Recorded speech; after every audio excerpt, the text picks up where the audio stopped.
অনেক যুবক আছে নিজের চরিত্র রক্ষা করা ঠিক ঠিকানা নাই, কিন্তু উনি আশা করেন ওনার জীবন সঙ্গিনী একজন নেককার মানুষ হবে। সারাদিন ইটিস পিটিস করবে, নানান অপকর্ম করে বেড়াবে, হারাম রিলেশন এবং মেয়েদের ছবি ভিডিও দেখে হারাম স্বাদ নিবে, আবার চিন্তা করবে, আশা করবে নিজের বউটা হবে একজন মহিলা মাদ্রাসার ভালো ছাত্রী।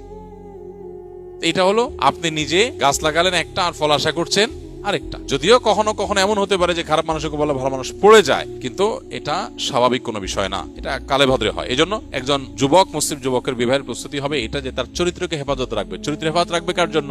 নিজের বৈধ স্ত্রীর জন্য। দেখুন, যাদের মধ্যে দিন নাই, যাদের মধ্যে ঈমান নাই, তারা অবৈধ রিলেশনে জড়ায়। অবৈধ রিলেশনে যে জড়ায়, এর সাথে বিয়ে হবে তার কোনো গ্যারান্টি আছে? নাই। বরং বেশিরভাগ ক্ষেত্রে বিয়ে হবে না, এটা জানে, জাস্ট টাইম পাস করে। তাহলে তার যে ভালোবাসাটা, এটা স্ত্রীকে যখন ভালোবাসাটা নিবেদন করবে, আসলে প্রতারক, মিথ্যুক। কারণ সে ভালোবাসি এটা বলে আসছে আগে অন্য মেয়েরে, তাহলে তার সাথে প্রতারণা করছে। মেয়েদের বেলা একই কথা প্রযোজ্য, যে স্বামীকে ভালোবাসি বলে তুমি এখন মুখ আওড়াচ্ছ, তুমি তো সারা জীবন অন্য ছেলে অন্য মেয়েকে বলে আসছো, তার মানে তুমি দ্বিচারিতা করলাম, মুনাফিকি করলাম। আর একজন ইমানদার, একজন মুসলমান, তার সকল ভালোবাসা, সকল প্রেম সে জমা করে রাখবে নিজের বৈধ সঙ্গীর জন্য। অপাত্রে যেখানে সেখানে দিয়ে এরপরে সে একজনের সাথে ভালোবাসার নাটক করবে, এই 2 নাম্বারই সে করবে না।